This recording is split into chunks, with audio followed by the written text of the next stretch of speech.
Shalom. Shalom. Shalom. Shalom. Nama Tuhan, kita bertemu kembali untuk hari ini. Kita beribadah kepada Tuhan.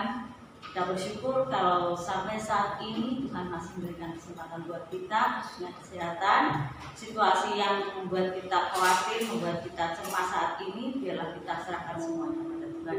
Karena Allah kita adalah Allah yang luar biasa. Amin. Puji nama Tuhan. Kita akan awali ibadah kita pagi ini, tapi sebelumnya kita ambil satu.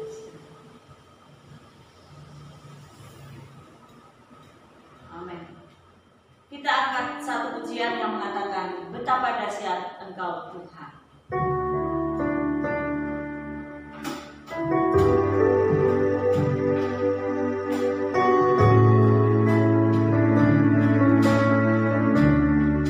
Katakan betapa dahsyat Engkau Tuhan. Betapa dahsyat Engkau Tuhan, pencipta segala yang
Kami memuji-Mu Tuhan.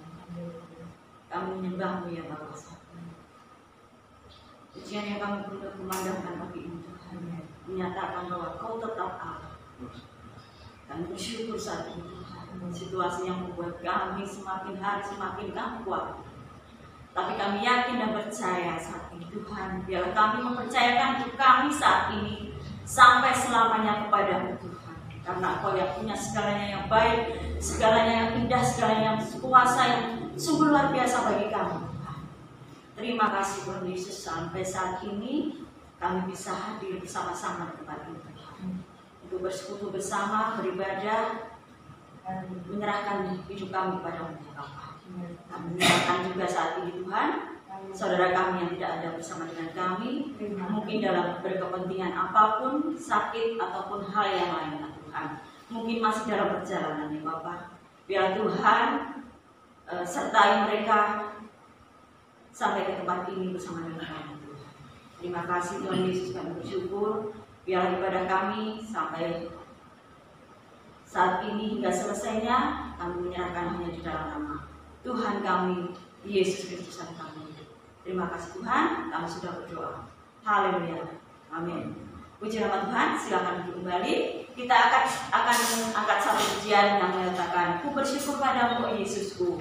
Kita akan masuk ke taman ini. Saya terima kasih.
Setiap hari Tuhan memberkati kami luar biasa. Tiap kali kami berdoa, Tuhan menjawab, Tuhan mendengarkan doa kami. Tuhan memberi kekuatan di dalam hidup kami. Kami sungguh-sungguh terima kasih Tuhan. Pada saat hari pagi, sore, cuaca yang cerah yang Kau berikan kepada kami Tuhan. Kami bisa usaha dalam setiap hari Tuhan. Kami sungguh-sungguh kepada Bapa. Tuhan, kami serahkan saudara-saudara kami yang lemah, yang sakit hati, yang tidak mampu, Tuhan beri kemampuan supaya ingat kepada-Mu Tuhan, supaya Tuhan Yesus campur tangan menolong kasih hamba-Mu yang saat ini tidak setia kepada-Mu Tuhan. Tolong Tuhan pagi hatinya, Tuhan memberkati Tuhan mengasihi. Terima kasih Bapak, terima kasih. Kami sebentar lagi kami mau mendengarkan firman Tuhan, supaya firman-Mu menjadi tanaman dari hati pikiran kami, bisa menguatkan kami setiap kami lagi kami susah, kami tidak jatuh di dalam dosa, supaya Tuhan Yesus menolong mengasihi kami. Terima kasih Bapak, terima kasih. Kami pasrahkan dalam nama Tuhan kami Yesus Kristus atas doa kami yang telah sempurna ini Tuhan, kami mohon pertolongan. Haleluya, amin. Kita akan sambil memuji nama Tuhan dan pujian berkata, besarkan nama Tuhan.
Hidupku adalah kesempatan. Kita mempersiapkan hati dan pikiran kita untuk mendengarkan sebagian kebenaran dari firman Tuhan.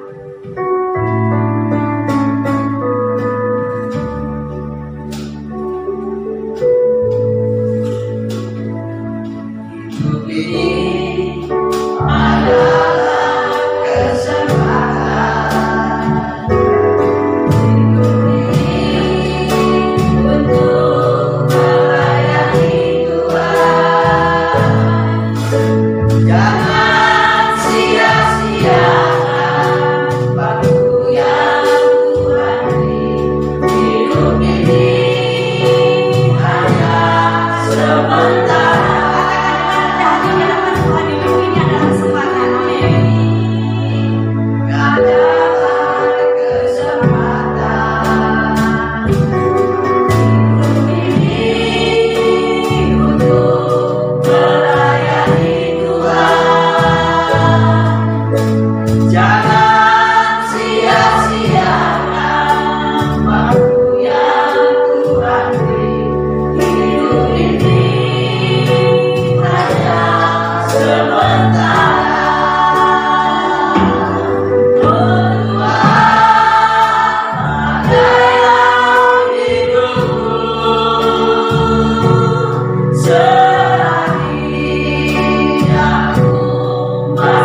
Bapa di surga, terima kasih kami mau merenungkan firman-Mu, urapi Roh Kudus atas kami, supaya kami mengerti kebenaran firman. Dalam nama Tuhan Yesus, haleluya. Salam Bapak Ibu, silakan duduk. Salam sehat bagi kita semuanya. Tuhan Yesus memberkati di tengah situasi yang memuncak, bukan memuncak ya, tapi meningkat dengan varian yang baru saat ini. Kita harus waspada. Memang ini tidak butuh waktu lama seperti gelombang atau angin datang bus gitu ya, tetapi tingkat resikonya lebih tinggi daripada COVID-19 ya. Baiklah Bapak Ibu yang kasih Tuhan, mari kita baca firman Tuhan untuk kita renungkan pada saat pagi ini. Galatia 5 ayat yang ke-23. Galatia 5 ayat 23. Kelemah lembutan. Nah ini ya kan, cukup di situ. Kelemah lembutan. Bapak Ibu Saudara yang kasih dalam Tuhan Yesus, rupanya kelemah lembutan ini itu sesuatu yang bukan hal yang asing bagi kalangan kita sebagai orang Indonesia atau orang Jawa. Karena istilah lemah lembut ya kan, itu sudah mendarah daging hal ini. Tetapi di dalam berdasarkan perilaku masyarakat yang ada pada saat ini, itu lemah lembut itu semakin tersingkir. Watak sikap lemah lembut itu semakin tersingkir Bapak Ibu. Kenapa? Saya kurang tahu, mungkin karena gizi anak-anak kita itu sekarang sudah terlalu meningkat dibanding zaman dulu ya kan. Kalau dulu mangan tempe itu ketemunya setahun sekali ya kan. Kalau sekarang wis mohon bosan sama tempe ya kan. Nah, kalau dulu Bapak Ibu kita akan makan namanya telur atau ayam menunggu tonggone selamatan setahun sekali ya kan. Tetapi kalau sekarang sampai bosan ya kan. Kenapa? Karena sekarang di kota sama di ujung langit itu ada penjual ayam goreng, betul? Di Sawan ada ayam goreng Bu ya? Banyak, malah banyak ya kan? Artinya apa? Nah ini sudah perilaku gizi masyarakat Indonesia sudah sangat luar biasa. Kalau dulu menemukan yang namanya ayam goreng harus di Surabaya, harus di Malang, ya kan? Blitar saja tidak ada Bapak Ibu, Kediri pun tidak ada, ya kan? Nggak ada ayam goreng. Sekarang dari dasar bumi sampai ujung langit ada penjual ayam goreng, luar biasa. Mungkin karena faktor gizi inilah yang membuat aktif daripada anak-anak sehingga perilaku lemah lembut tidak ada.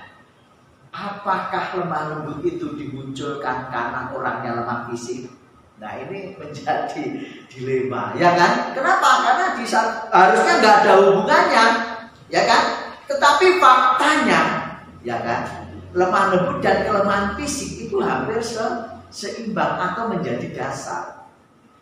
Karena dulu namanya kalau saya itu makan nasi gaplek siang satu kali satu hari, pagi dan sore. Pagi tidak sarapan, kalau sore itu sarapannya polo kependem luru biji katak itu. Nah di situ ya kan. Nah itu makanya itu selesai itu tidur ya kan. Sehingga mungkin Bapak Ibu lebih daripada itu mungkin mengalami seperti Pak Narto, Bu Mineng ataupun Bu Lamiti yang namanya masak wit gedang, ya kan? Nah artinya bahwa mungkin watak lemah lembut ini masih ada, ya kan? Karena gizinya sangat lemah. Saya heran kok bisa ya, mungkin ya ada. Kalau mungkin mengadakan survei mungkin ada. Itu salah satu faktornya, tapi tidak yang paling menonjol, ya kan? Yang kedua Bapak Ibu mungkin faktornya adalah bukan faktor daripada gizi, tapi juga mungkin faktor perilaku lingkungan. Nah kan, saya kaget dulu itu kalau di kota-kota besar di Malang ya, anak-anak SMA itu seharusnya perilakunya sopan, tapi di sana enggak nyantai Bapak Ibu. Saya sekolah, teman sekolah SMA jalan kaki, nanti pulang sambil gini, ya kan? Karena hal yang biasa sambil ngerokok, hal yang biasa sambil apa ya, perilaku. Bahkan gurunya, maaf, guru STM ya itu menjadi teladan dan harus merokok. Nah kalau nggak diprotes sama muridnya lucu kan? Nah di situ guru STM di Malang Pak Ibu ya. Ini anak sekolah, bukan nggak sekolah, anak sekolah. Ya saya kaget. Sedemikian drastisnya perubahan zaman perilaku daripada masyarakat sehingga watak yang lemah lembut, ya kan? Bukan adigang adigong, tapi watak yang adiluwung itu tersingkir rupanya di situ ya. Entah dari mana berangkatnya saya juga nggak paham. Tapi yang jelas itu semua terjadi karena apa? Biasanya kalau masyarakat itu sudah terjadi kemajemukan perilaku, nah, itu akan bisa, mana yang kuat itu akan terpengaruh. Yang kuat akan mempengaruhi yang lemah di situ perilakunya. Bapak Ibu saudara yang kasih dalam Tuhan, bisa Bapak Ibu lihat anak-anak sekarang, adakah punya sikap yang namanya nuwun sewu? Ada 1001 mimpi Bapak Ibu dapatkan, ya kan? Mujus saja, melangkai, nggak peduli zaman sekarang di situ, ya kan? Itu karena ya mungkin perilaku teman-temannya juga ikut-ikutan semacam itu menjadi juga bagian, sehingga ikut-ikutan temannya kayak begitu. Nah, Bapak Ibu yang dikasih dalam Tuhan Yesus Kristus, tapi semuanya tidak mungkin berangkat kalau tidak ada namanya metropolitan. Karena perilaku metropolitan pasti menjadi yang namanya corong tulaldo, corong daripada perkembangan situasi itu metropolitan. Nah, walaupun Bapak Ibu yang dikasih oleh Tuhan, perkembangan setiap metropolitan tidak sama. Tapi pertama dari ibu kota ke kota lain. Surabaya ibu kota kedua Indonesia, Medan ibu kota terbesar ketiga di Indonesia, dan seterusnya. Nah, Bapak Ibu yang dikasih di dalam Tuhan, tapi di situ adalah perilaku metropolitan itu pasti sedikit banyak akan mempengaruhi. Kalau dulu anak diomongi anak kecil jangan rokok, ya sudah tidak rokok. Ya kan? Nah, itu yang terjadi Bapak Ibu, sehingga mungkin salah satu atau salah dua tentang sikap perilaku lemah lembut ini sudah bergeser dari kehidupan masyarakat. Ya kan? Dari kehidupan masyarakat. Nah, sekarang memang di sisi lain tergantung daripada kita bagaimana kita membelajarkan diri kepada lingkungan itu untuk berperilaku sikap lemah lembut, ya kan? Berperilaku bersikap lemah lembut. Mau tidak mau kita adalah harus menjadi apa? Faktor utama untuk berperilaku, merubah lingkungan kita menjadi bersikap lemah lembut. Nah itu yang saya pelajari sekarang itu masih terjadi mungkin di golongan kelompok masyarakat yang umur 30 ke atas, itu masih ada, ya kan? Namanya sikap perilaku lemah lembut. Bapak Ibu saudara yang terkasih di dalam Tuhan Yesus, mari kita buka firman Tuhan di dalam Matius pasal yang ke-5. Saya bacakan. Bagaimana kalau Bapak Ibu mempunyai harapan, mempunyai cita-cita, ya kan? Entah ini terjadi sekarang dengan perubahan situasi, atau entah itu kemarin atau mungkin yang akan datang. Dan saya harap ini tetap berlaku di dalam masyarakat dan dunia. Firman Tuhan katakan demikian. Matius pasal 5 yang ke-5.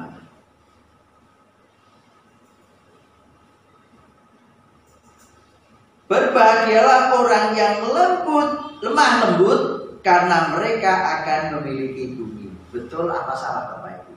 Betul. Berbahagialah orang yang lemah lembut, karena mereka akan memiliki bumi. Kalau Bapak Ibu betul, apa buktinya? Bapak Ibu harus punya, oh betul, benar, ya kan? Bahwa Bapak Ibu di dalam situasi masyarakat yang pertama, bagaimanapun, di saat kita lemah lembut, kita akan menguasai orang, bukan menguasai bumi. Kita menjadi tuan tanah, Bapak Ibu, bukan itu, ya kan? Mungkin bisa saja, namanya begitu, ya kan? Tetapi yang pertama adalah menguasai bumi, adalah menguasai pribadi seseorang. Di saat kita bersikap lemah lembut, lemah lembut dan gemulai beda, Bapak Ibu, ya kan? Kalau gemulai itu adalah penari, ya kan? 4 penari, ya kan? Ya. Nah, tapi kalau lemah lembut itu menunjukkan perilaku, sikap hati, Bapak Ibu, ya. Sopan santun. Nah, di situ, ya kan? Kalau orang Jawa, sopan santun. Kalau orang sopan, ya kan? Saya yakin akan berharga. Dan orang di saat anak kita sopan di depan mata orang, apa yang terjadi Bapak Ibu? Cah ini kok sopannya luar biasa, dan neo anakku. Itu pasti Bapak Ibu. Benar itu, tidak mungkin enggak. Nah, pasti kadang-kala orang akan nanya, saya itu kalau ada anak sekolah ya sopan, saya lupa, nggih pada rodo adol Bu. Mau nduk. Nah, di situ kan anak iso pondok. Nah, di situ, ya kan. Nah, di situ artinya apa? Artinya memang luar biasa, setengah memberi apresiasi kepada anak tersebut, bahwa dia berperilaku sopan, lemah lembut, ya kan? Nah, di situ. Nah, Bapak Ibu Saudara yang terkasih di dalam Tuhan, di sini dikatakan bahwa berbahagialah orang yang lemah lembut, berbahagia. Bapak Ibu sangat berbahagia, karena katakan bermata ujung-ujungnya, karena mereka yang akan memiliki bumi, yang akan menguasai bumi, akan memiliki bumi. Orang sekeras apapun, kalau kita bersikap lemah lembut, kita bisa kuasai. Bapak Ibu Saudara yang terkasih dalam Tuhan, dulu masih ada lem di sini, ya. Kalau Pak An mungkin tahu, ya, ini kan hidupnya kalau ada lem itu ada preman, nah kan di situ. Karena apa? Nah, di situ saya baru mendengar namanya Mbah Jo, mengenal namanya Mbah Jo dan Anggrek, ya kan. Nah, tapi rupanya begini Bapak Ibu, Mbah Jo pun juga sopan di saat dia itu sopan disopani orang. Tidak semudah itu, walaupun dia preman kayak apapun, ya kan, di situ. Nah, preman-preman yang lain atau orang-orang yang berperilaku sedemikian yang kita pandang keras, ya otomatis kita akan sesuai dengan kepentingannya, ya kan. Saya kan tidak punya kepentingan untuk menguasai wilayah, ya kan. Tapi sebagaimanapun kekerasan hati mereka, mereka tahu saya berita di tempat ini, Pak Ibu di situ. Kenapa? Karena memang perilaku lemah itu perlu kita tunjukkan. Justru mereka sungkan kepada saya, tidak berani sembarangan, Bapak Ibu, ya kan? Bapak Ibu Saudara yang terkasih di dalam Tuhan Yesus Kristus, itu cara menguasainya cukup dengan lemah lembut, dengan orang yang keras, orang dengan kasar.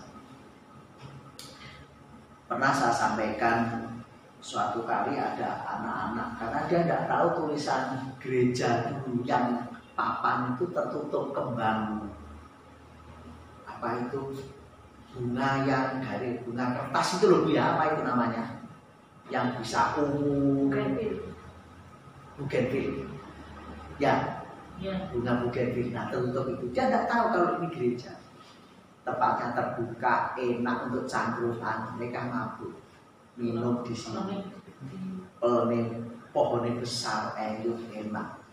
Kalau lemangga mereka nggak mau mengambil. Tapi tak tanyain, Mas, sampean lek minum jalan di sini. Sampean tukune ning toko kuwi to? Nggih, Pak, munggah ning toko kuwi apa ning sawah. Dadi mlene apa-apa nggih tokone tanggung jawab. Kamu ngono, ya kan. Nah, di situ Bapak. Setelah itu Bapak Ibu, dia itu orang terkenal. Wah, anak-anak ruwet itu rupanya ya kan.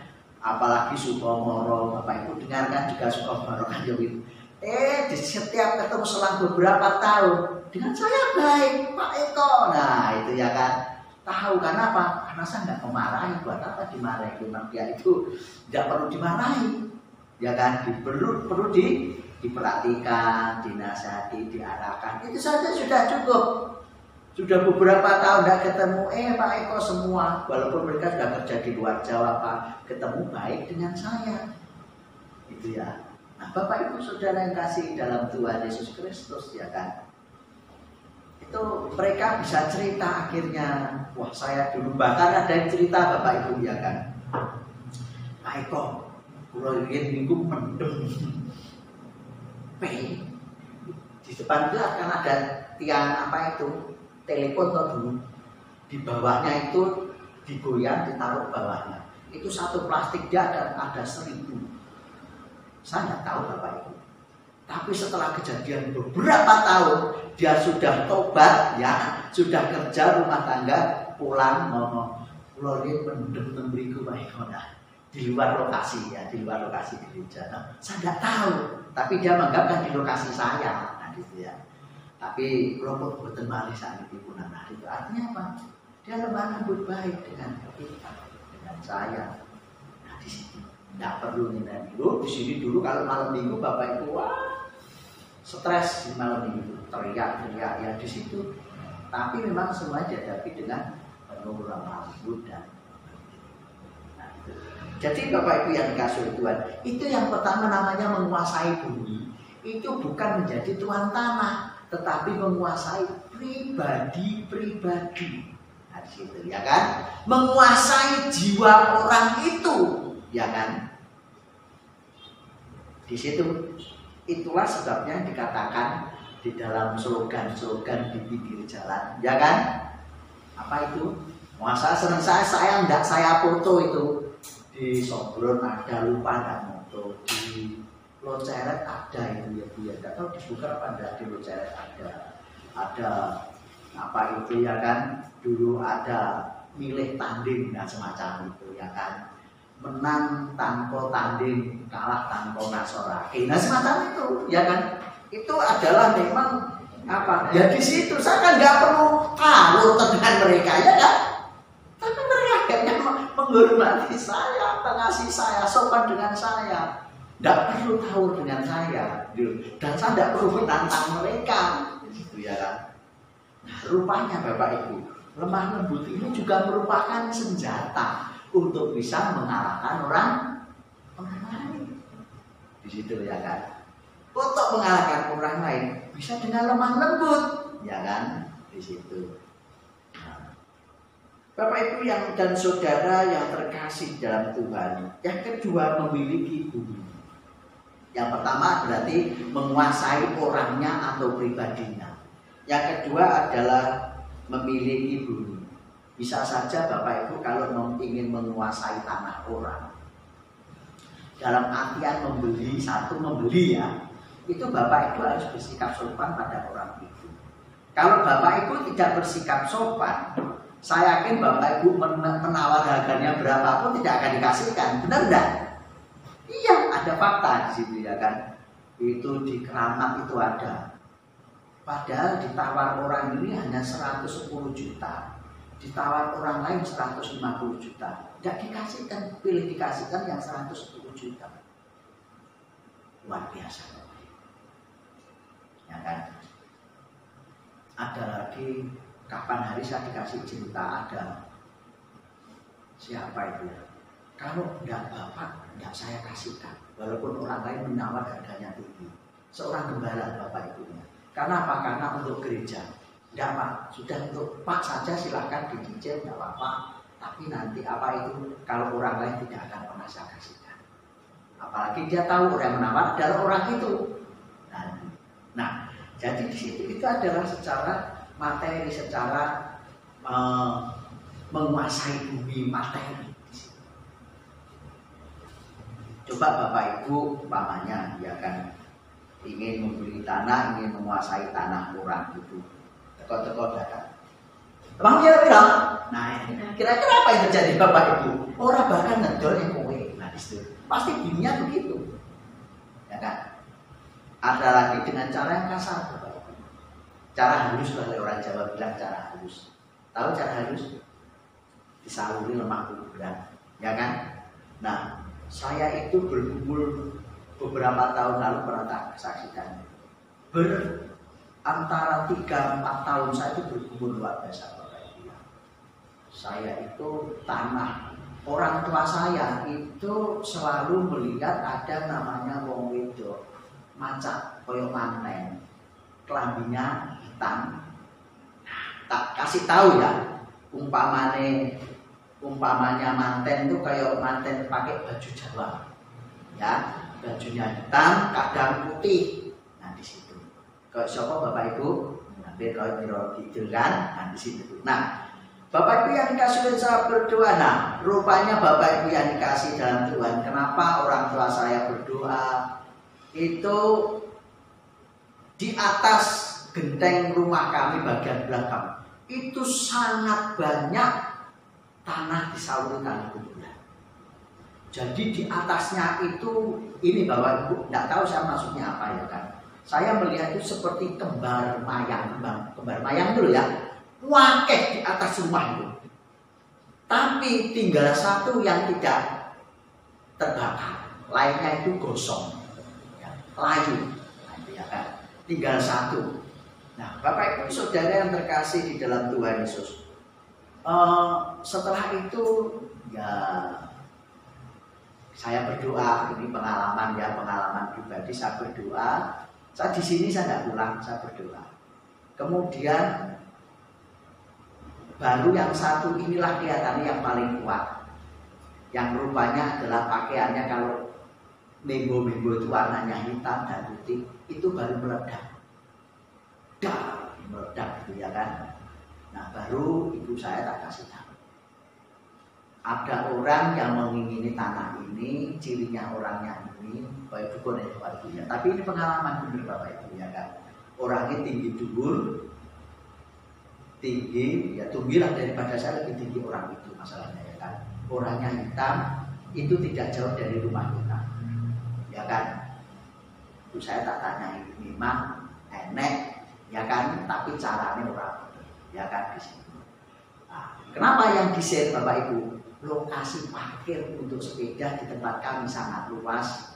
Jadi kalau 500.000 sepeda motor belum, ya kan? Karena dipakai adik kami itu untuk parkiran itu 500 saja belum, masih belum ada apa-apanya. Nah, Bapak Ibu Saudara kasih dalam Tuhan Yesus Kristus, di situ, ya kan? Cara-cara yang tidak bagus kalau kita di dalam Tuhan, kita kuat, saya yakin bisa mengalahkan. Nah, Bapak Ibu yang dikasih dalam Tuhan Yesus Kristus, semua kuasa Tuhan menyertai kita dan Tuhan menyertai kita, nggak ada yang mustahil. Ya. Dan Bapak Ibu yang dikasih dalam Tuhan, selama saya itu menjadi hamba Tuhan, mulai tahun 90 sampai sekarang itu sudah 4 kali. 1 kali disantet, 3 kalinya itu salah sasaran santet, ya kan? Yang 1 kali itu di Kalimantan langsung meledak, itu balik selang berapa saya informasi dukunnya di seberang Sungai Kahian itu meninggal. Rupanya kalau meledak itu balik dan dukun itu yang kena imbasnya di situ. Itu siang Bapak Ibu jam 1:30, antara jam 1 setengah 2. Saya ada di rumah itu sendiri dan saya tidak disukai sama orang pemilik rumah ini, ya kan? Karena pemilik rumah ini juga masih punya pegangan, ya. Sebab pernah suatu kali setelah kasus itu, saya tidur malam-malam, pinggang saya ini dipegang tapi dingin. Itu adalah kuasa roh mayat yang dipakai. Dingin Bapak Ibu. Oh ini berarti kayak es itu loh ademnya. Nah itu ya. Entah itu ilmu apa saya tidak tahu ya kan. kuasa apa itu yang, tapi yang jelas itu adalah kuasa iblis. Karena orang ini masih punya kekuatan. Kalau umpamanya pas kuda lumping itu dia masih bisa bergerak seperti ular. Ya, pas saya kesaksian dari saudara seiman dan tetangga itu mengatakan begitu. Jadi kalau ada di Kalimantan, kalau ada pas tampilan Agustus kuda lumping apa, dia masih bisa bergerak seperti kayak ular. Jadi punya ilmu semacam itu. Asli orang Gunung Kawi, ya kan? Ya. Biasanya kalau keluar Jawa golek samune, padahal samune itu bukan itu, banyak itu, ya kan? Samune itu duit di situ dia kan. Nah, yang ketiga kali di sini Bapak Ibu, salah sasaran. Jam 11 siang pernah, jam 3 pagi pernah, jam sore juga pernah, ya kan? Nah, jadi saya pas berdoa di sini Bapak Ibu, meledak duar di sini sebelah sini. Ingat betul saya. Yang pagi hari itu di pintu belakang. Jadi dari utara. Semua 3 kali itu dari utara. Saya tidak tahu dukun santet dari utara yang kuat di mana. Ya saya tidak tahu itu ya kan. Itu dari utara Bapak Ibu meledak. Dan waktu itu masih ada fotokopi. Tapi fotokopi itu tinggal suaminya. Dia juga mendengar pagi-pagi. Tapi yang lain selain kami nggak mendengar ledakan. Nah, itu Bapak Ibu yang kasih Tuhan Yesus. Jadi cara menguasai bukan cara yang lemah lembut, tapi dengan roh lembut. Susah, tidak bisa. Kenapa? Karena Tuhan katakan berbahagialah orang yang lemah lembut, karena mereka akan memiliki bumi. Kalau nggak lemah lembut, nggak akan bisa menguasai pribadinya, memimpin orang. Bapak Ibu tahu kasus di Jakarta yang menonjol preman, padahal itu saudara, ya kan? Kurang dari Ambon atau dari mana saya lupa, Maluku atau Ambon. Itu bentrok, padahal saudara, ya kan? Jadi kenapa? Karena penguasaannya bukan cara lemah lembut, tetapi penguasaannya dengan strategi preman. Bapak Ibu yang kasih dalam Tuhan Yesus, mari kita lihat yang terakhir apa itu lemah lembut. Mazmur 37 ayat 11. Mazmur pasal 37 ayat 11.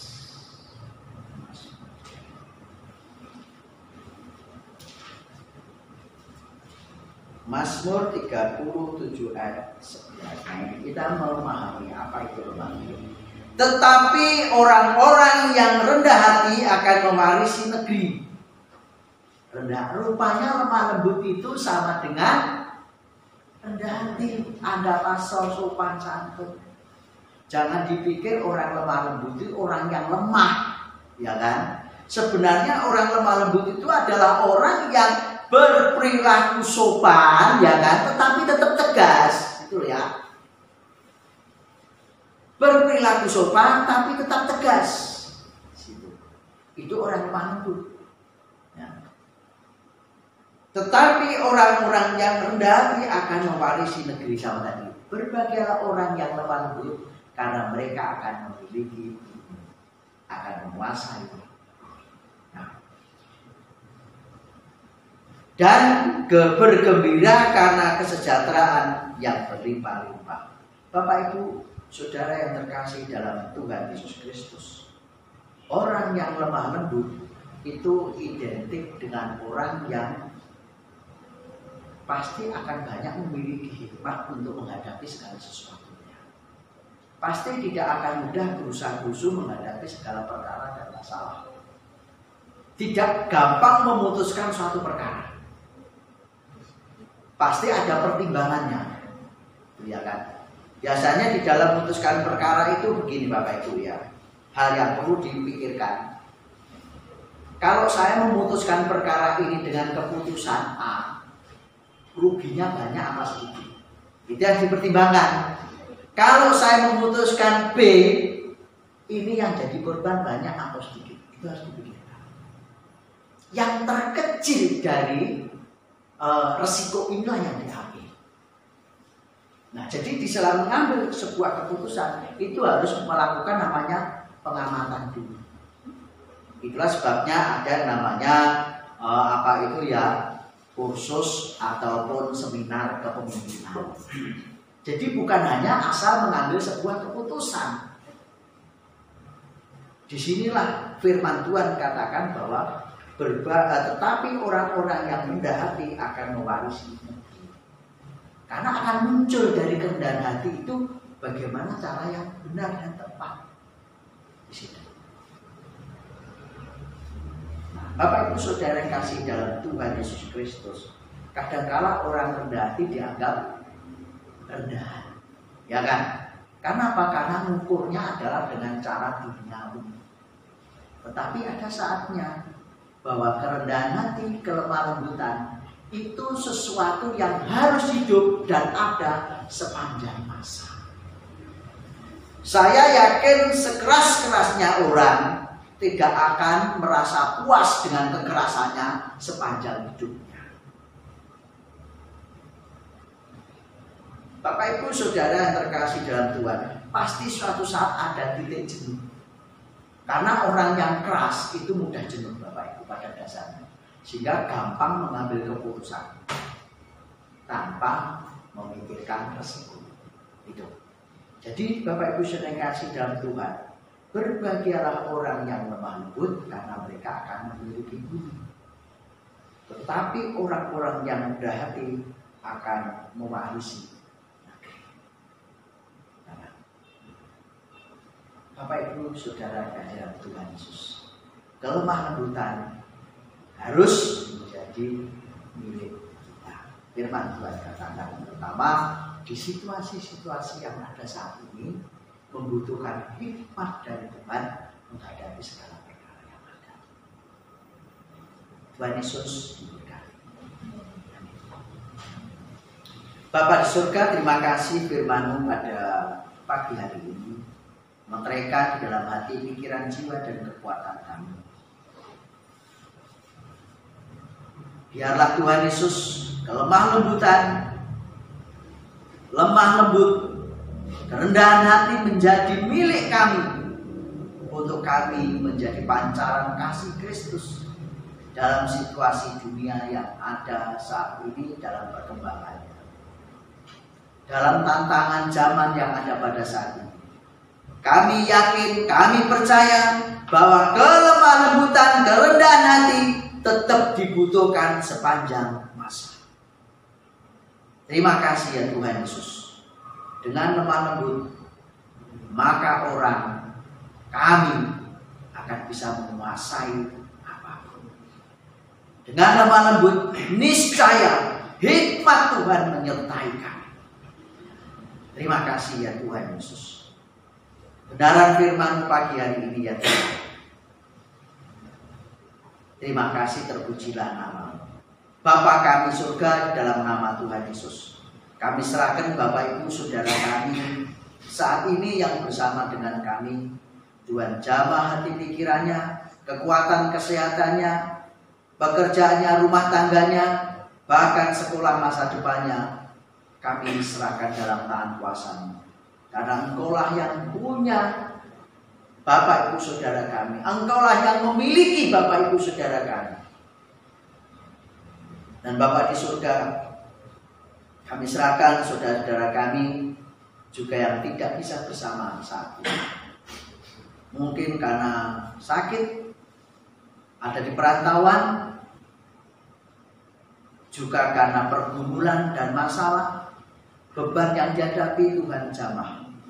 Supaya mereka dalam kasih setia Tuhan Yesus, dalam pimpinan Tuhan dimanapun Bapak Ibu Saudara kami berada. Terima kasih Tuhan Yesus, terima kasih Bapak. Bapak kami serahkan dalam nama-Mu, juga buat daripada sinode kami dari pusat sampai daerah bahkan gereja lokal, dan bersama panitia persiapan kongres kami serahkan dalam nama Tuhan Yesus, supaya hikmat bijaksana memenuhi panitia bahkan setiap hamba Tuhan, dalam situasi yang ada saat ini ya Tuhan, dalam masa pandemi COVID dan varian virus baru ini ya Tuhan. Bapa di surga, kami serahkan juga buat daripada bangsa dan negara kami, Presiden, Wakil, para Menteri dan jajarannya sampai tingkat RT, bahkan juga TNI, Polri yang mengawal bangsa dan negara ini, tenaga kesehatan seluruh Indonesia kami serahkan dalam nama-Mu. Terlebih ya Tuhan akan masyarakat Indonesia dengan berbagai elemen, supaya sehati sepikir, dewasa, penuh kasih dengan sesama bahkan dengan Tuhan, sehingga bangsa ini boleh maju bersama, bertumbuh bersama, berjuang bersama, bukan hanya di dunia tapi bagi kemuliaan nama Tuhan. Terima kasih ya Tuhan. Pakailah alat-Mu Bapak Ibu Saudara kami sesuai dengan kapasitas yang ada di kantor maupun sebagai guru maupun sebagai petani, berjualan dimanapun Tuhan campur tangan. Bahkan setiap pergumulan yang Bapak Ibu Saudara kami pergumulkan, Tuhan yang menilai akan hati dan kepikiran pergumulan. Terima kasih ya Tuhan Yesus, terima kasih. Terpujilah nama-Mu, hanya Engkau-lah yang patut kami tinggikan, patut kami muliakan dari sekarang sampai selama-lamanya. Di dalam Kristus Yesus Tuhan kami dan Juru Selamat kami. Mari Bapak Ibu Saudara Tuhan, kita akhiri ibadah kita bersama, kita terima kasih. Allah yang punya kekuatan dan kuasa, yang mempunyai kasih di dalam Kristus Yesus, dan mempunyai pimpinan di dalam Roh-Nya yang kudus. Kiranya anugerah damai sejahtera, kekuatan dan kuasa, berkat-Nya dicurahkan atas Bapak Ibu Saudara sekalian. Ulanglah, jadilah garam dan terang dimanapun Bapak Ibu Saudara berada. Dan hikmat Tuhan menyertai Bapak Ibu, dan kasih setianya selalu sampai Maranatha Tuhan Yesus datang yang kedua kali. Amin. Amin.